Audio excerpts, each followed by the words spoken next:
Hello everyone. जो हमारी mains exam maths की वीडियो सीरीज़ चल रही थी जिसमें हम टॉपिक वाइज सिलेबस को कवर कर रहे थे, उस सीरीज़ का ये लास्ट वीडियो है क्योंकि हमने ऑलमोस्ट सिलेबस कवर कर लिया है। बस इसमें से हमारा एक ये वाला टॉपिक रह गया था जो एरिया और वॉल्यूम से रिलेटेड है। आज हम इससे रिलेटेड फॉर्मूलेज़ करेंगे। ठीक है, इस वीडियो में क्वेश्चन नहीं है क्योंकि इससे रिलेटेड हम फॉर्मूले के थ्रू समझेंगे कि इन फॉर्मूलेज़ को कहाँ पे अप्लाई करेंगे। ठीक है, इनके इससे रिलेटेड जो भी क्वेश्चन आते हैं, अगर हमें उसके फॉर्मूले आते हैं तो हम उन क्वेश्चनों को आसानी से सॉल्व कर लेंगे। ठीक, तो बाकी जो भी टॉपिक हैं ये ऑलमोस्ट हमने कवर कर लिए हैं, जैसे टाइम ऑफ वर्क का, ये सब टॉपिक कवर कर लिए हैं। बस एक चीज़ कवर नहीं किया था, वो था रीजनिंग से रिलेटेड टॉपिक को हमने कवर नहीं किया है। ठीक है, तो क्योंकि वो रीजनिंग से रिलेटेड जो भी ये टॉपिक हैं, ये अगर इसके जो क्वेश्चन आएंगे, वैसे देखा जाए तो 2016 में इससे रिलेटेड एक क्वेश्चन आया था 2 मार्कर का, वो भी थोड़ा डिफ़िकल्ट था। और 2012 में इससे रिलेटेड 4-5 क्वेश्चन आए थे रीजनिंग के। तो आपको इनको किसी भी एक बुक से कवर कर लेना है। जैसे अल्फ़ाबेट से रिलेटेड क्वेश्चन है या ब्लड रिलेशन से रिलेटेड क्वेश्चन है। ठीक, तो ये क्वेश्चन और सीरीज सीक्वेंस से रिलेटेड क्वेश्चन है, जैसे 2,4 ऐसे सीरीज होती है। तो ये टॉपिक आप कहीं से भी कवर कर लेना, चाहो तो आप इसको छोड़ भी सकते हैं, पहले और टॉपिक को कवर कर लेना और टॉपिक के क्वेश्चन सॉल्व कर लेना। ठीक है, बेसिक चीज़ें तो हमने पढ़ ली हैं और क्वेश्चन भी किए हैं, और एक्स्ट्रा क्वेश्चन भी आप किसी एक बुक से सॉल्व कर सकते हैं। अगर आप डेली प्रैक्टिस करेंगे तो आप इन सब टॉपिक में कॉन्फिडेंस फील करेंगे। ठीक है, तो आज की वीडियो को हम स्टार्ट करते हैं जिसमें हम इससे रिलेटेड फॉर्मूले को देखते हैं। ठीक है, तो चलिए फिर शुरू करते हैं। तो अब जल्दी से हम कुछ बेसिक टॉपिक को पढ़ लेते हैं और फिर इनसे रिलेटेड फॉर्मूले करेंगे, और वो फॉर्मूले किस चीज़ में अप्लाई होंगे, कहाँ अप्लाई होंगे, तो उन चीज़ों के बारे में भी पढ़ेंगे। ठीक है, तो आयत क्या होता है, हमें सबको मालूम है आयत क्या होता है, जिसकी लंबाई और चौड़ाई अलग अलग होती है। ठीक है, और एक कोण 90 अंश का होता है। तो आयताकार फील्ड बोलेगा कभी भी तो ऐसा पिक्चर बनाएंगे। ठीक है, उसकी लंबाई और चौड़ाई अलग अलग होगी। और अगर वर्गाकार फील्ड बोलेगा, वर्गाकार मैदान बोलेगा, तो वर्ग के लिए हम चारों भुजाएं बराबर होनी चाहिए और 90 एंगल होगा। ठीक, पैरेललोग्राम समांतर चतुर्भुज बोलते हैं। इसमें क्या होता है, आमने सामने की भुजा समांतर होती है और बराबर भी होती है। ठीक है, लेकिन यहाँ पे ज़रूरी नहीं है कि ये कोण 90 अंश का होगा। और एक आयत पैरेललोग्राम हो सकता है, लेकिन सारे पैरेललोग्राम आयत नहीं हो सकते, तो ये ज़रूरी नहीं है कि 90 एंगल ही होगा। और रोम्बस में क्या होता है, रोम्बस में चारों भुजाएं बराबर होती हैं और आमने सामने, और ये जो आमने सामने की लाइन होगी ये पैरेलल होंगी। ठीक है, तो इस वाले केस में भी ज़रूरी नहीं है ये 90 का होगा, ये दोनों सेम हो सकते हैं। रोम्बस जो वर्ग है, वो जो स्क्वायर है वो समचतुर्भुज हो सकता है, लेकिन सारे समचतुर्भुज स्क्वायर नहीं हो सकते। ठीक है, तो ऐसी समलंब है। समलंब में क्या होता है, एक भुजा दूसरी भुजा के समांतर होती है। बाकी ये दोनों अगर समांतर है, ये भी अगर ऐसा देखा जाए, और ज़रूरी नहीं कि ये दोनों बराबर हों, ये ऐसा भी हो सकता है, एक ऐसा है, ऐसा है, ऐसा है, तो दो भुजा समांतर है, ये ऐसा और ऐसा भी हो सकता है। ठीक, तो अगर इसमें ये वाली भुजा इसके समांतर हो, एक जोड़ा कोई समांतर हो, तो वो क्या होगा, समलंब चतुर्भुज होगा, ट्रेपेजियम बोलते हैं। और दूसरा जरूर ये समांतर नहीं होगा। अब समकोण त्रिभुज क्या होता है, राइट एंगल ट्रायंगल जिसका एक कोण 90 अंश का होगा। ठीक है, और इसमें इसके लिए एक चीज़ याद रखना, इसे हम बोलते हैं हाइपोटेनस या हिंदी में बोलते हैं कर्ण। ये होता है आधार और ये होता है लंब। ठीक है, लंब को बोलते हैं परपेंडिकुलर, इसको हाइपोटेनियस। ठीक है, और ये बेस। तो जब भी इसका कर्ण निकालना होता है, हाइपो निकालना होता है, या कर्ण का स्क्वायर जो होगा वो होता है परपेंडिकुलर का स्क्वायर प्लस बेस का स्क्वायर। ठीक है, अगर हमें ये वाली भुजा निकालनी होगी तो h बराबर p² प्लस b² ऐसा करेंगे। तो जो सबसे बड़ी भुजा होती है वो इन दोनों के स्क्वायर के, अगर उसका स्क्वायर रूट निकालेंगे तो सबसे बड़ी भुजा निकल जाएगी। तो ये फॉर्मूला भी ध्यान रखना, जब कभी कभी इसकी ज़रूरत पड़ेगी क्वेश्चन को सॉल्व करने में। अब समद्विबाहु त्रिभुज, इसमें क्या होगा, दो भुजाएं बराबर होंगी। समद्विबाहु जिसकी दो भुजाएं बराबर होती हैं, दो बाहु लिखा है ना, समद्विबाहु, इसका मतलब दो भुजा बराबर वाला जो त्रिभुज होगा उसे समद्विबाहु त्रिभुज बोलेंगे या आइसोसेलेस ट्रायंगल बोलेंगे। ठीक, और इसकी अगर दो भुजा बराबर हैं, इसके दो कोण भी बराबर होते हैं। ठीक है, तो जो समद्विबाहु त्रिभुज होता है उसमें दो कोण भी, कोई दो कोण बराबर हो सकते हैं, ठीक है। ये टॉपिक आपको कभी कभी क्वेश्चन सॉल्व करने में हेल्प करेंगे। तो ऐसी समबाहु त्रिभुज है, समबाहु त्रिभुज में तीनों भुजा बराबर होती हैं और इसे इक्विलेटरल ट्रायंगल बोलते हैं। और ये भी बोल सकते हैं कि इनके तीनों एंगल इक्वल होते हैं, ठीक। अब अगर पेरीमीटर बोला किसी का, ये परिमिति लिखा है, परिमिति का मतलब होता है परिमाप, ठीक है। कि कभी भी किसी ज्यामितीय आकृति हो, कोई ज्योमेट्रिकल कोई भी फिगर दिया हो, उसमें अगर उसका परिमाप निकालना है या पेरीमीटर निकालना है तो हम उनकी साइड को ऐड कर देंगे तो हमारा परिमाप निकल जाएगा, ठीक है। बहुत सिंपल सी चीज़ें हो गई। उसके बाद अब कुछ नया है, यहाँ पे ध्यान रखना, किसी वृत्त की चाप, आर्क ऑफ सर्कल, जैसे एक सर्कल है ये, ठीक है। आर्क किसे बोलते हैं? सर्कल का कोई छोटा सा पार्ट, ये हो गया आर्क। जैसे यहाँ पे एक आर्क बनाया है ए बी, तो इसकी लंबाई कैसे निकालते हैं, आगे इसके फॉर्मूले हैं, ठीक है। वैसे इसको θ/360 2πr फॉर्मूला होता है इसका, ठीक है, इसका आर्क निकालने के लिए, और इसको ऐसे थीटा समझ सकते हैं, ठीक। जैसे आपको बोले कि मान लेते हैं ये कोई कार है और उसका वाइपर है ये, ठीक है, और बोले कि जो इसका वाइपर है जो पानी साफ करता है शीशे के आगे से, तो अगर वो 30 एंगल में घूम रहा है, तो अगर पूछेगा ये वाली लेंथ बताओ या ये एरिया बताओ, तो इसके फॉर्मूले होते हैं। तो जैसे त्रिज्यखंड क्या होगा, ये त्रिज्यखंड हो गया, जैसे यहाँ पे बोला है ना, तो ये जो वाइपर है, मान लेते हैं ये वाइपर है, जो कार का शीशा है, ठीक, ये कार का शीशा है, और ये वाइपर यहाँ से यहाँ ऐसे घूमता है, तो कितना एरिया साफ करता है, इसका भी कभी कभी क्वेश्चन आ सकता है, ठीक।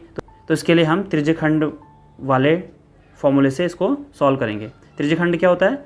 सेक्टर, एक सेगमेंट होता है। सेगमेंट किसे बोलते हैं? जैसे ये वाला पार्ट है सेगमेंट, क्या? सेगमेंट, और हिंदी में इसको बोलते हैं वृत्तखंड। तो वृत्त का एक पार्ट वृत्तखंड कहलाएगा, और इंग्लिश में बोलेंगे उसको सेगमेंट। लेकिन ये क्या है? सेक्टर है। सेक्टर को बोलते हैं त्रिज्यखंड। क्यों त्रिज्यखंड बोलते हैं? क्योंकि यहाँ त्रिज्या से ये पार्ट बना हुआ है, ये दोनों त्रिज्याएँ हैं और त्रिज्या से पार्ट बना है। त्रिज्या मालूम है ना, जैसे एक सर्कल है, ये सर्कल है, इस सर्कल का जो ये सेंटर है, सेंटर से लेके यहाँ पे कहीं भी पॉइंट पे अगर बोलें उसको बोलते हैं त्रिज्या। त्रिज्या मतलब रेडियस, रेडियस को आर से दिखाते हैं। और ये पूरी लाइन यहाँ से लेके यहाँ तक अगर वो सेंटर से होकर जा रही है तो उसे बोलेंगे व्यास। व्यास या डायमीटर, इसको डी से दिखाते हैं। और जो त्रिज्या होता है वो व्यास की आधी होती है। और सबसे बड़ी जो ये जो लाइन होती है इनको बोलते हैं जीवा या कॉर्ड। और जो कॉर्ड होती है सबसे बड़ी, वो क्या होती है? वही डायमीटर होती है, वही व्यास होती है। तो चीज़ भी ध्यान रखना, बहुत बेसिक चीज़ें। तो ऊपर हमने आयत, वर्ग वगैरह पढ़ा। तो आयत अगर दिया है, अगर इसका परिमाप निकालना है, परिमाप निकालना है तो 2 गुणा लंबाई धन चौड़ाई होता है। ये L है, ये B है, ठीक है, लेंथ और ब्रेथ हो गया। तो अगर इनका परिमित निकालना है या पेरीमीटर निकालना है तो लंबाई धन चौड़ाई होती है, ठीक है। ये जो फॉर्मूले लिखे हुए हैं इसकी PDF टेलीग्राम में ऑलरेडी मैंने शेयर कर दी है, और इससे नीचे इसके इंग्लिश में भी हैं, आप चाहे तो टेलीग्राम से इसको देख सकते हैं। ये क्या हो गया? परिमाप निकालेंगे तो L+B। और अगर क्षेत्रफल निकालना होगा आयत का, तो क्षेत्रफल क्या होता है? ये क्षेत्रफल हो गया, ठीक है। और ये क्या हो गया? परिमाप हो गया। परिमाप का फॉर्मूला कैसे लगाएंगे? मान लेते हैं एक पार्क है, ठीक है, वो बोले कोई आयताकार पार्क में कोई आदमी यहाँ से लेके ऐसे दौड़ लगाता है, ठीक है, तो उसने कितना एरिया कवर किया या कितना वो चला, तो इसके लिए हम क्या निकालेंगे? परिमाप, ठीक। अगर ऐसा बोले किसी पार्क में हमने घास बिछानी है, घास उगानी है, तो उसके लिए क्या लेंगे? एरिया लेंगे, क्योंकि पार्क के अंदर की बात चल रही है। तो आयत का क्षेत्रफल या एरिया क्या होता है? लंबाई गुणा चौड़ाई, L/B। ये क्या होता है? Area of rectangle. तो उसको ध्यान रखना है। बाकी ये विकर्ण, तो ये वाले विकर्ण की बात कर रहा है, ये कैसे निकलेगा? आपको अभी थोड़ी देर पहले आपने पढ़ा था, क्या? ये लंब हो गया, ये ब्रेथ हो गया, और इसको हाइपोटेनस अगर मान लूँ, ये जो विकर्ण है, विकर्ण मतलब डायगोनल जो है, अगर इसको निकालना है तो हम राइट एंगल ट्रायंगल के फॉर्मूले से भी निकाल सकते हैं, जो पाइथागोरस थ्योरम होती है, पाइथागोरस प्रमेय से, जो ऊपर हमने पढ़ा था अभी ना, h² = p² + b², वो यही चीज़ था, ठीक। तो इससे हम विकर्ण को निकाल सकते हैं। तो विकर्ण अगर डायरेक्ट कभी डायगोनल निकालने को बोले तो डायगोनल होता है, डायगोनल का स्क्वायर = लेंथ का स्क्वायर प्लस ब्रेथ का स्क्वायर। ये है कुछ नहीं, इसी फॉर्मूले को ऐसे लिखा है लेंथ और ब्रेथ की फॉर्म में। और अगर कभी कोई स्क्वायर दिया है, वर्ग दिया है, उसका क्षेत्रफल निकालना है, तो एक तो होता है भुजा स्क्वायर, A², और एक और चीज़ होता है 1/2 विकर्ण का स्क्वायर, ठीक है। तो ये भी ध्यान रखना, डायरेक्ट कभी कभी 2 मार्कर में आ सकता है। अगर किसी वर्ग का विकर्ण दिया हुआ है तो उसका क्षेत्रफल बताओ, ठीक। विकर्ण दिया है तो आप इसको एक्स एक्स से लेके भी सॉल्व कर सकते हो, लेकिन आपको 2 मार्कर में दिया हुआ है और 2 मार्कर में इतनी स्पेस होगी नहीं, ठीक। तो उसका आंसर जल्दी करना होगा तो ये फॉर्मूला उसमें काम आएगा। तो जो वर्ग का क्षेत्रफल होता है, स्क्वायर का क्षेत्रफल होता है, अगर विकर्ण पता है तो 1/2 विकर्ण का स्क्वायर, ये विकर्ण ये वाली लाइन होगी, ठीक, डायगोनल का स्क्वायर, ठीक है। और अगर इसका परिमाप निकालना हो किसका, स्क्वायर का अगर परिमाप निकालना हो तो सबको ऐड कर देंगे। इसका मतलब 4 है और ये सब भुजा बराबर होती है, ए तो 4a बोलेंगे, ठीक। तो 4 गुणा भुजा भी बोल सकते हो। अब यहाँ पे कमरे के चारों दीवारों का क्षेत्रफल लिखा है, तो कमरे के चारों दीवारों का क्षेत्रफल ये वाला हम अभी जब क्यूबॉइड करेंगे ना या घनाभ और वो करेंगे उसमें पढ़ेंगे इस वाले को, तो वहाँ हम आसानी से तो समझ पाएंगे। इसको भी छोड़ देते हैं। तो समांतर चतुर्भुज का क्या होता है, आधार गुणा ऊंचाई। हमने समांतर चतुर्भुज पढ़ा था ऐसे, क्या होता है, ये समांतर चतुर्भुज हो गया, ये आधार है, इसकी ऊंचाई ये होती है। अगर ऊंचाई पता है तो आधार गुणा ऊंचाई होती है, अगर नहीं मालूम है तो फिर और तरीके से सॉल्व करेंगे। और समचतुर्भुज का क्षेत्रफल क्या होता है, समचतुर्भुज हमने पढ़ा था रोम्बस, इसका होता है 1/2 गुणा विकर्णों का गुणनफल। विकर्ण क्या होता है, ये और ये, ठीक है। विकर्ण दिए हैं तो समचतुर्भुज की भुजा निकाला जा सकता है इस फॉर्मूले से। कैसे, 1/2, ये डायगोनल 1 फर्स्ट का स्क्वायर, डायगोनल 2 का स्क्वायर। डायगोनल तो समझते हैं, ये वाली लाइन होती है, ये वाली ये डायगोनल होती है, ठीक है, तिरछी लाइन। अब जो सबसे इंपॉर्टेंट है ये वाला समबाहु त्रिभुज का क्षेत्रफल, वो क्या होता है, √3/4 गुणा भुजा स्क्वायर, ठीक है। समबाहु त्रिभुज क्या होता है, जिसकी तीनों भुजाएं बराबर होती हैं। और अगर इसका क्षेत्रफल पूछा जाए तो √3/4 गुणा भुजा स्क्वायर होता है इसका क्षेत्रफल का, ठीक है। और परिमाप पूछा जाए तो सिंपल हो गया, इन तीन भुजाओं को जोड़ देंगे तो 3 गुणा भुजा। और कभी अगर इसका क्षेत्रफल दिया हो और भुजा पूछे तो ध्यान रखना, भुजा को हमेशा हम ए लेंगे। तो अगर मान लेते हैं इसका क्षेत्रफल दिया हो हमको, मान लेते हैं कि 30 दिया हो, ठीक, तो हम √3/4 गुणा भुजा स्क्वायर, भुजा को हम ए ले लेंगे, ए का स्क्वायर, इसको इधर क्रॉस मल्टीप्लाई करेंगे तो हमारे इससे ए भी निकल जाएगा, तो इसकी साइड निकल जाएगी। तो ध्यान रखना है, ये हमें हेल्प करेगा कभी क्षेत्रफल निकालने में तो कभी साइड निकालने में। किसका साइड, समबाहु त्रिभुज या इक्विलेटरल ट्रायंगल का। ऐसी समद्विबाहु त्रिभुज का ये होता है, ये शायद जितना काम नहीं आएगा बट इसको ज़्यादा ध्यान रखना, ये बहुत जगह पे यूज होता है, ठीक। ये तो नॉर्मली नहीं भी देखेंगे तो कोई बात नहीं। ऐसी अगर कोई ऐसा ट्रायंगल हो जो पता ही नहीं कौन सा ट्रायंगल है, कैसा है, तो उसके लिए हीरोन फार्मूला होता है। ये हीरोन फार्मूला है जो आपने क्लास 9th में देखा होगा, ठीक है। यहाँ पे एस जो है वो एस होता है जो पेरीमीटर निकालते हैं, हम परिमाप निकालते हैं। मान लेते हैं ये कोई त्रिभुज है, ठीक है, ये कोई त्रिभुज है, ये इसकी भुजा है ए, ये है बी, ये है सी। तो एस जो होता है इनका जो परिमाप है a + b + c होता है परिमाप, उसका आधा, वो क्या होता है, एस होता है, ठीक। यहाँ पे ये एस क्या है, इनके परिमाप का आधा, पेरीमीटर का हाफ। तो अगर कोई ऐसा हमें ट्रायंगल मिल गया जिसके बारे में पता ही नहीं इक्विलेटर है कि आइसोसेलेस है, कौन सा ट्रायंगल है, तब हम ये फॉर्मूला यूज़ करके उसका क्षेत्रफल निकालेंगे, ठीक। और अगर कोई ऐसा ट्रायंगल मालूम पड़ गया जिसकी हमें बेस और हाइट पता हो, जैसे मान लेते हैं यही हमने जो ऊपर पढ़ा था समबाहु त्रिभुज जिसकी सब भुजाएं बराबर होती हैं, और हमें ये भी दे दे इसमें कि इसकी हाइट कुछ है, ठीक। तो इस बेस पे हम इसका क्षेत्रफल निकाल सकते हैं, क्योंकि किसी भी त्रिभुज का क्षेत्रफल निकालना हो, ऐसे त्रिभुज जिसकी हमें हाइट पता हो और आधार पता हो, तो उसके लिए होता है 1/2 आधार गुणा ऊंचाई। तो त्रिभुज का क्षेत्रफल क्या होता है नॉर्मली, तो कोई भी त्रिभुज हो अगर उसका आधार और ऊंचाई पता है तो 1/2 बेस इंटू हाइट, ठीक है। तो ध्यान रखना। ऐसे ही समलंब चतुर्भुज का क्षेत्रफल होता है 1/2, समलंब मतलब ट्रेपेजियम क्या होता है, ऐसे जिसकी दो आमने सामने की कोई एक भुजा पैरेलल हो और बाकी कैसे भी हो सकती है।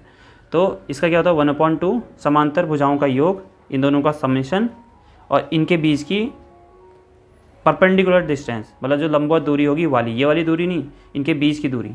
तो ये जो समांतर भुजा होगी, मान लेते हैं 10 है, ये 20 है और ये 5 है, तो इसका मतलब इन दोनों को गुणा करेंगे, योग करना है ना, योग करना है तो इन दोनों को जोड़ेंगे 30 और गुणा इनके बीच की जो डिस्टेंस है उसको 5 अगर ले लें तो 5, तो इसको सॉल्व कर लेंगे तो हमारा ये आ जाएगा, ठीक है। तो इसको भी ध्यान रखना है, ये क्या है, ट्रेपेजियम से रिलेटेड। बाकी अगर कोई सर्कल है, ठीक, ये कोई सर्कल है, ये सर्कल हो गया, ठीक है। तो अभी हमने पढ़ा था ये रेडियस होता है इसका और ये व्यास होता है। तो अगर हमें व्यास दिया है कुछ भी, मान लेते हैं 10 दिया है, तो रेडियस क्या होगा उसका 5 हो जाएगा, 5 सेंटीमीटर। ठीक। और ध्यान रखना जब भी एरिया से रिलेटेड या वॉल्यूम से रिलेटेड क्वेश्चन कर रहे हैं तो उसकी यूनिट जरूर लिखें। एरिया होगी तो यूनिट हमेशा स्क्वायर में आएगी, अगर सेंटीमीटर तो सेंटीमीटर स्क्वायर या मीटर स्क्वायर या किलोमीटर स्क्वायर। ठीक है। और अगर वॉल्यूम निकाल रहे हैं, आयतन निकालेंगे तो क्यूब में आएगी, और किसी एक चीज़ की डिस्टेंस निकाले तो वो या सेंटीमीटर में होगी या मीटर में। तो ये व्यास था अगर इतना, तो आर क्या होगा उसका आधा। अगर हमें आर गिवन होगा 5 तो व्यास क्या हो जाएगा उसका दुगना। तो आर बराबर होता है, सॉरी डी बराबर होता है 2r, याद रखना इसको, डी मतलब डायमीटर या व्यास बराबर 2 गुणा त्रिज्या। ठीक। और अगर हमें ये दिया हो, क्या दिया हो कि आर निकालना है तो होता है डी बट्टे 2, व्यास बट्टे 2। ठीक। तो अब अगर ये होता है सर्कल, ये सर्कल है, और यहाँ पे अब डायरेक्ट सर्कल का परिधि लिखी यहाँ पे, या सर्कमफेरेंस बोलते हैं, यहाँ पे परिमाप नहीं बोलते सर्कल के लिए। जैसे हम किसी रेक्टेंगल या आयत या स्क्वायर के लिए हम क्या बोलते हैं, परिमाप बोलते हैं या पेरीमीटर बोलते हैं, बट यहाँ पे पेरीमीटर नहीं बोलते, क्या बोलते हैं, सर्कमफेरेंस बोलते हैं, और हिंदी में परिमाप ना बोल के परिधि बोलते हैं। हो सकता है कहीं कहीं पे बुक में या कहीं क्वेश्चन पेपर में परिमाप भी लिखा हो तो उसको परिधि ही समझना। तो सर्कल अगर मान लेता है यहाँ पे कोई ऐसे दे दे कि एक कार है, उसका जो पहिया है 1 मिनट में मान लेते हैं कि वो 10 चक्कर लगाता है। ठीक है, 1 मिनट में 10 चक्कर लगाता है, तो बताओ कि वो 5 मिनट में कितनी दूरी कवर करेगा। तो 1 मिनट में 10 चक्कर लगाता है, मतलब ये परिधि की बात चल रही है इसमें। तो 1 मिनट में 1 चक्कर 2 चक्कर, जब आपको इसका रेडियस मालूम होगा तो आप ये डिस्टेंस आराम से निकाल लेंगे पूरा राउंड। तो अगर ये पहिया है, ये ऐसे पूरा ये पहिया है मान लेते हैं ये। ठीक। तो इस वाले पॉइंट को, अगर इस वाले पॉइंट को यहाँ पे रखें, ये घूमता हुआ ऐसे जाएगा, तो घूमता हुआ ये आगे भी तो बढ़ेगा। तो जितना 1 मिनट 1 चक्कर में कितना एरिया कवर करेगा अगर बताना होगा तो हम क्या यूज़ करेंगे, उसके लिए परिधि यूज़ करेंगे 2πr। ठीक है। अब एरिया देखते हैं, एरिया क्या होता है, एरिया अंदर वाली बात आ गई। ठीक है। तो ये तो एरिया हो गया। एरिया का फॉर्मूला क्या होता है, πr², परिधि का 2πr। और जब तक पाई की वैल्यू आप 22/7 रखना। ठीक है। और हो सकता है कभी कभी ध्यान रखना कि अगर डेसिमल में ऐसा कुछ है जहाँ पे 7 नहीं कट रहा है तो आप चाहो तो 3.14 रख सकते हो। ठीक है।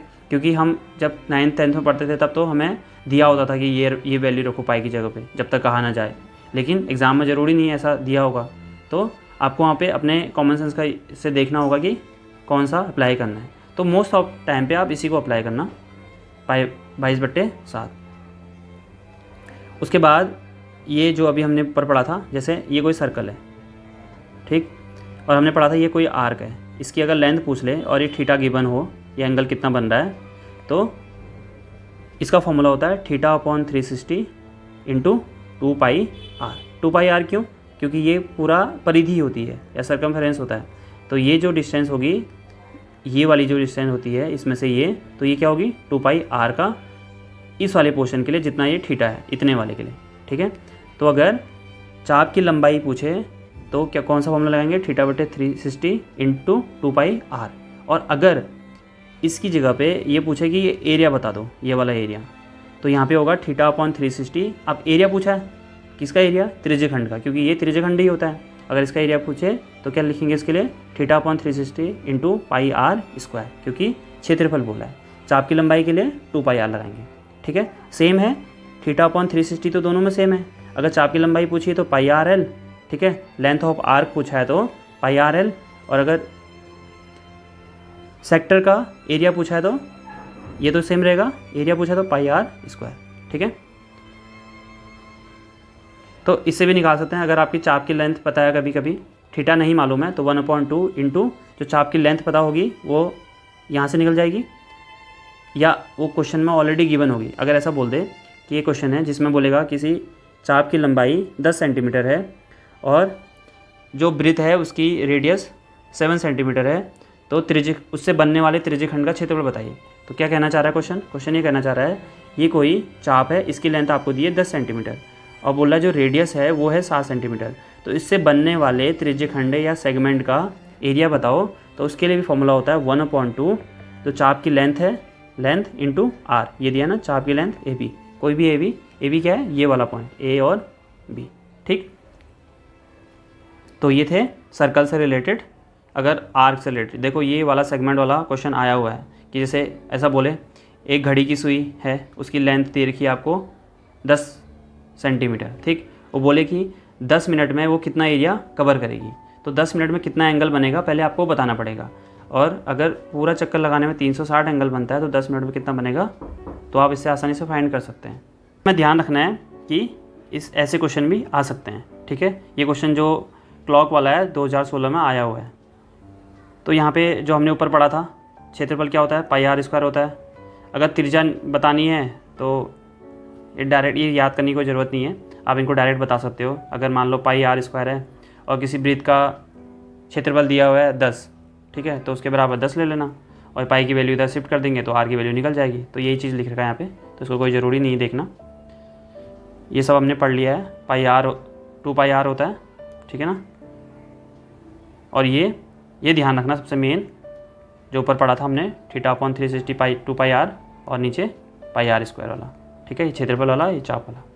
तो अब हम क्यूबॉइड, क्यूब, घनाभ से रिलेटेड पढ़ेंगे, जो 3D से रिलेटेड इमेज होती हैं। जैसे घनाभ का कैसे बनाते हैं, बॉक्स होता है ना, ऐसे बनाते थे हम, ये घनाभ हो गया। घनाभ में क्या होता है, जैसे आयत होता है, आयत तो 2D इमेज हो गई। तो 2D में तो लेंथ और ब्रीथ होती है, लेकिन इसमें क्या होगा, ऊंचाई भी आ जाएगी। ये इसकी लेंथ होगी, ये इसकी ब्रीथ होगी, ये इसकी हाइट होगी, ठीक है। और अगर किसी क्यूबॉइड का, ये क्यूबॉइड है, इसका हमें वॉल्यूम बताना है, वॉल्यूम मतलब आयतन, वॉल्यूम का मतलब इसमें कितना पदार्थ, इसके अंदर कितना पदार्थ आएगा, या पूछे कि कोई बॉक्स है उसके अंदर कितनी एयर आएगी, कितनी हवा आएगी, या बोले एक कोई बॉक्स है पूरा लोहे का बना है उसका कितना वेट होगा, तब भी हम वॉल्यूम वाला फॉर्मूला ही अप्लाई करेंगे। और वॉल्यूम क्या होता है, लंबाई गुणा चौड़ाई गुणा ऊंचाई, ठीक है, ये ध्यान रखना है। और अगर इसी में कुल पृष्ठीय क्षेत्रफल पूछे, टोटल सरफेस एरिया, अब यहाँ पे ध्यान रखना, तो TSA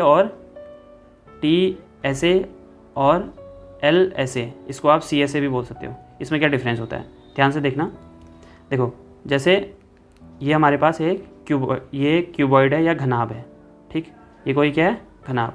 अगर इसके जैसे एक कमरा समझते हैं, एक रूम है, अगर रूम के चारों दीवारों को अगर उनका क्षेत्रफल पूछे, चारों दीवारों का, तो वो क्या हुआ, लेटरल सरफेस एरिया हुआ। मतलब जैसे ये बॉक्स है, इसमें समझाना पॉसिबल नहीं है, अगर इन चारों दीवारों का पूछे, छत और आधार का नहीं बताना है। जैसे ये है एक सिलेंडर या बेलन, अगर इसका कर्व सरफेस एरिया पूछे, तो कर्व का मतलब जहाँ वो घुमा हुआ है, कर्व सरफेस एरिया क्या है, ये वाला, ये ऊपर वाले नहीं ऐड होंगे उसमें, ठीक है। सेम एक घनाभ या क्यूबॉइड के लिए लेटरल सरफेस एरिया या पार्श्व पृष्ठीय क्षेत्रफल बोले, या चारों दीवारों का क्षेत्रफल बोले, तब हम क्या लेंगे, चारों दीवारों के लिए इसके चारों दीवारों का क्षेत्रफल लेंगे, ठीक है। और चारों दीवारों के क्षेत्रफल को हम बोल सकते हैं लेटरल सरफेस एरिया या कर्व सरफेस एरिया। बट ये कर्व नहीं होता है, कहीं कहीं कर्व लिखा रहता है बट कर्व नहीं है, क्योंकि आप रूम थोड़ी ना कर्व होता है ना, तो उसको लेटरल सरफेस एरिया बोलते हैं। तो जब भी लेटरल सरफेस एरिया बोलेगा तो वो चारों दीवारों का क्षेत्रफल ही है। और कुल बोलेगा तो उसका मतलब कुल में ऊपर छत और आधार भी आ जाएंगे, ठीक है। तो ध्यान रखना है, कुल क्षेत्र जो होता है इसका 2LB + BH + LH होता है, ठीक है। ऐसे याद कर सकते हो, तो लंबाई गुणा चौड़ाई प्लस चौड़ाई गुणा ऊंचाई, ऊंचाई गुणा लंबाई, ठीक है। तो ये क्या है, कुल पृष्ठीय क्षेत्रफल। और अगर चारों दीवारों का क्षेत्रफल पूछे, तब क्या लिखेंगे, वो होता है 2L + B × H, ठीक। ध्यान रखना है, ये क्या है, ये पार्श्व पृष्ठीय क्षेत्रफल या लेटरल सरफेस एरिया या चारों दीवारों का क्षेत्रफल पूछे तो ये करेंगे, ठीक है। या ऐसा भी क्वेश्चन आ सकता है कि कमरा है जिसमें हमें रंगाई करनी है या पुताई करनी है, तो उसके लिए हमें क्या एरिया निकालेंगे, एक तो ये हो गया चारों दीवारों का क्षेत्रफल प्लस छत का क्षेत्रफल, क्योंकि छत में तो कलर करेंगे ना, फर्श में तो करेंगे नहीं, तो इसको हटा देंगे, तो ये जाएगा L × B। या तो ये पूरा एरिया माइनस फर्श का क्षेत्रफल घटा देंगे, L × B। पूरा एरिया मतलब टोटल सरफेस एरिया लिखेंगे, ये वाले को माइनस कर देंगे L × B से, या चारों दीवारों का क्षेत्रफल निकालेंगे और L × B छत के क्षेत्रफल से, उसको छत के क्षेत्रफल उसमें जोड़ देंगे, तो ये भी हमारा अगर कमरों की पुताई करनी है बोलेगा तो उस केस में ऐसे एरिया निकालेंगे और उसमें रेट लिखा होता है, या पुताई करने का दर बोलेगा कि 1 सेंटीमीटर स्क्वायर में या 1 मीटर स्क्वायर में 10 रुपये है, तो पहले हम जो एरिया निकालना होगा वो सेंटीमीटर स्क्वायर में निकालेंगे और उसको फिर 10 से मल्टीप्लाई कर देंगे, इससे हमारे रुपये भी निकल जाएंगे। ठीक, तो इससे रिलेटेड आपको क्वेश्चन करने हैं तो आप क्लास 10th और 9th की NCERT के 13 चैप्टर को कर सकते हैं, उसमें बहुत सारे क्वेश्चन हैं, इससे रिलेटेड प्रैक्टिस करनी है तो। ठीक है, और ये है क्यूब, घन से रिलेटेड, घन का मतलब जिसके ये सारी साइड बराबर होती है, मतलब ए, इसकी लेंथ भी ए होगी, ब्रेथ भी ए होगी और इसकी जो हाइट होगी वो भी ए होगी। टोटल कुल पृष्ठीय क्षेत्रफल होता है 6a²। और अगर इसका लेटरल सरफेस एरिया पूछे तो वो होगा 4a², क्योंकि ए की तरह, ए की तरह, ए की तरह, एक सामने। ठीक है, चारों दीवारों का बोले अगर कोई घनाकार या क्यूब के आकार का कोई रूम है तो उसका एरिया पूछे उसके चारों दीवारों का तो वो क्या होगा 4a²। ठीक, और उसका वॉल्यूम पूछे तो a³। और अगर उसके डायगोनल पूछे तो वो होता है √3a। अच्छा, ऊपर ये ऐसी जो क्यूबॉइड होता है, क्यूबॉइड का यहाँ पे डायगोनल दिया हुआ है, वो होता है √L² + B² + H²। ठीक है, जो विकर्ण होता है वो किसका, घनाभ का, वो क्या होता है रूट में L² + B² + H²। और यहाँ पे √3a किसके लिए, क्यूब या घन के लिए। ठीक, अब हम देखते हैं सिलेंडर। तो सिलेंडर में भी अब यहाँ पे सिलेंडर में साफ साफ लिखा है वक्र पृष्ठीय क्षेत्रफल, मतलब curve surface area. Curve surface area क्या है, जहाँ पे ये कर्व है। अगर टोटल होगा तो देखो कर्व सरफेस एरिया होता है इसका 2πr/h। अगर टोटल सरफेस एरिया होगा तो एक सर्कल ऊपर है ये वाला, एक सर्कल है नीचे, तो प्लस πr² कर देंगे और ये 2 हैं। ठीक है ना, जैसे क्या किया हमने 2πr/h तो कर्व सरफेस एरिया हो गया, प्लस जो इसके 2 सर्कल है तो 2 × πr²। तो यही चीज़ लिखा है यहाँ पे, और ये इसका स्क्वायर यहाँ पे ये रॉन्ग है, इसको मत लिखना। ये क्या होता है 2πr/h + 2πr²। और इसमें से हम 2π अगर कॉमन ले लें 2πr तो यहाँ से बचेगा h + r। तो अगर किसी सिलेंडर का या बेलन का टोटल सरफेस एरिया पूछे तो ये होता है। ठीक, वॉल्यूम क्या होता है 2π, वॉल्यूम होता है ये 2 नहीं होता है इसमें, πr² होता है वॉल्यूम। ठीक है, तो ये ध्यान रखना, इसमें कुछ मिस्टेक्स हैं, आप उसमें PDF में चेंज कर लेना। तो ये होता है πr²h, जो सिलेंडर होता है उसका वॉल्यूम होता है πr²h। ठीक, ऐसी स्फीयर या गोला के देखें तो उसका जो वॉल्यूम होता है देखो 4π। सबसे पहले वॉल्यूम से पहले एरिया देखते हैं। एरिया क्या होता है πr², स्क्वायर होता है एरिया में, ध्यान रखना किसका, गोले का। अगर गोले की जगह पे अर्धगोला हो या हेमीस्फीयर हो तो ये 2 हो जाएगा, 2πr²। अर्धगोले का कर्व सरफेस एरिया है, ये क्या है कर्व सरफेस एरिया, या बोलें वक्र पृष्ठीय क्षेत्रफल 2πr²।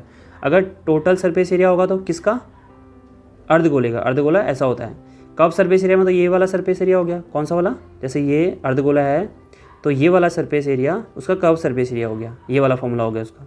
अगर वो बोले टोटल सरफेस एरिया बताओ तो इस वाले केस में ये वाला भी ऐड हो जाएगा, ये तो रहेगा ही रहेगा, ऊपर वाला जो सर्कल होगा वो भी ऐड हो जाएगा, इसमें πr² और ऐड हो जाएगा तो यह आ जाएगा 3πr²। तो ध्यान रखना है, यहाँ पे लिख रखा है सब, हेमीस्फीयर का टोटल सरफेस एरिया 3πr² होता है और कर्व सरफेस एरिया 2πr² होता है, और जो स्फीयर होता है, गोला होता है, उसका 4πr²। ठीक, स्क्वायर है, ध्यान रखना यहाँ पे स्क्वायर है। अब देखो अगर वॉल्यूम बताना होगा तो 4/3 कर देंगे। देखो हमने स्क्वायर के लिए जब हमें एरिया निकालना होता है स्फीयर का तो 4πr² पड़ा। अगर वॉल्यूम निकालना होगा तो उसके नीचे 3 कर देना और इस 2 की जगह पे 3 कर देना। किसके लिए हो गया ये, गोले के लिए। और अगर अर्धगोले के लिए बोले तो 2π/3 πr³। ठीक है, तो ये ध्यान रखना है, यहाँ पे ये लिख रखें। ठीक, देखो कभी कभी ऐसे क्वेश्चन भी आते हैं कि 3 गोले हैं, इनको पिघलाकर एक बड़ा गोला बनाते हैं। ठीक, इनकी रेडियस दी होगी r1, इसकी r2, इसकी r3। तो अगर फिर बोलेगा कि बड़े वाला जो ये गोला है या स्फीयर है इसकी रेडियस बताओ, तो इस केस में इन तीनों के वॉल्यूम को ऐड करके इसका रेडियस निकालेंगे। तो आप चाहो तो इन तीनों के वॉल्यूम को ऐड करके बड़े वाले का रेडियस निकाल सकते हैं, या 4/3 पाई को कॉमन लेके R1 का क्यूब, R2 का क्यूब प्लस R3 का क्यूब करेंगे इक्वल टू जो बड़ा वाला है उसको 4/3 पाई R क्यूब ले लेंगे और ये 4/3 पाई कैंसिल आउट हो जाएगा, तो इससे भी आसानी से निकल जाएगा ऐसे क्वेश्चन का आंसर जिनका ऐसा बोला कि 2-3 गोलों को अगर मिला करके एक बड़ा गोला बनाते हैं तो उसका एरिया क्या होगा, उसका रेडियस क्या होगा, एरिया क्या होगा भी पूछ सकता है, लेकिन पहले हम रेडियस निकालेंगे। अगर रेडियस मालूम तो फिर एरिया तो आराम से निकाल लेंगे इस फॉर्मूले से, ठीक है। तो ये फॉर्मूले हमें ध्यान रखने हैं। लास्ट है एक शंकु या कोन से रिलेटेड। इस केस में इसे बोलते हैं एल मतलब तिर्यक ऊंचाई या सैलेंट हाइट, ठीक है। ये तिर्यक ऊंचाई होगी, ये होगी आर और ये हो गया एच, ठीक है। तो ये ध्यान रखना है। एच कैसे निकलेगा, मोस्टली क्वेश्चनों में एच नहीं गिवन होता है, तो एच निकालने के लिए वही पाइथागोरस वाला एल निकालने के लिए H square plus R square. अगर एच निकालना हो तो L square minus R square और इसको अंडर में लिख देंगे, यहाँ पे माइनस हो जाएगा। ये जो बड़ी लाइन निकालते हैं तब हम प्लस करते हैं, और या तो एच निकालना है तो माइनस करेंगे और आर निकालना है तब भी माइनस करेंगे। किसको माइनस करेंगे, अगर आर निकालना होगा तो एल के स्क्वायर में से एच के स्क्वायर को माइनस करेंगे, और अगर एच निकालना होगा तो एल के स्क्वायर में से आर के स्क्वायर को माइनस करते हैं, ठीक है। तो ये तो नॉर्मली पाइथागोरस वाला फॉर्मूला हो गया। तो तिर्यक ऊंचाई कैसे निकालते हैं ये यहाँ पे गिवन है, तिर्यक मतलब सैलेंट हाइट। उसके बाद शंकु का आयतन, देखो जो सिलेंडर होता है, ये सिलेंडर है, इसका वॉल्यूम का फॉर्मूला क्या होता है, पाई आर स्क्वायर एच, ठीक। और तो शंकु में क्या होता है, 1/3 लगा देते हैं बस, इसके नीचे 1/3 पाई आर स्क्वायर एच हो जाएगा ये, ठीक है। तो जो कोण होता है वो 1/3, ऐसे भी समझ सकते हो कि ना, ये जो कोण होता है ऐसे करके ये 1/3 होता है किसी सिलेंडर की वॉल्यूम के, ठीक है। तो ये हो गया। और अगर इसके लिए कर्व सरफेस एरिया पूछे तो कर्व मतलब ये वाला नीचे तक, और अगर कर्व पूछ रहा है तो होगा पाई आर एल। तो ध्यान रखना, अगर इससे रिलेटेड कोई क्वेश्चन हो उसमें एच दिया है तो पहले हमें एल निकालना पड़ेगा। अगर बोले किसी शंकु की त्रिज्या पर आप दिया है 5 सेंटीमीटर और बोलेगा कि हाइट दी है 6 सेंटीमीटर, तो शंकु का आयतन बताओ, तो आप गलती से एल की जगह पे 6 मत रख देना, पहले आपको एल निकालना पड़ेगा। किससे, इस वाले फॉर्मूले से, ठीक है। तो एल निकालना होगा तो इस वाले फॉर्मूले से निकाल लेंगे, प्लस करेंगे इसमें एच स्क्वायर और अपॉन आर स्क्वायर को, ठीक। और अगर इसकी जगह पे पूछे कि कुल पृष्ठीय क्षेत्रफल, टोटल सरफेस एरिया बताओ, टोटल सरफेस एरिया में क्या होगा, पाई आर एल तो है ही, पाई आर एल है कर्व सरफेस एरिया, प्लस नीचे वाला जो सर्कल है उसका क्या होता है, पाई आर स्क्वायर। तो इसको ऐड कर देंगे, तो इससे पाई आर कॉमन हो जाएगा, यहाँ से एल प्लस आर बचेगा। तो यही चीज़ यहाँ पे लिख रखी है, ठीक है। तो ऐसे भी आपको फॉर्मूले याद करने, ऐसे ध्यान से अगर देखेंगे, इनको कंपेयर करेंगे तो ये आसानी से हमें याद हो जाएंगी, ठीक। तो इस वीडियो में इतना ही है। आने वाली वीडियो में हम जो 2012 के क्वेश्चन हैं, जो बचे हुए क्वेश्चन थे, उन्हें सॉल्व करेंगे, कुछ इंपॉर्टेंट क्वेश्चन सॉल्व करेंगे। तब तक आप इन टॉपिक को रिवीजन करके और क्वेश्चंस को सॉल्व कर सकते हैं।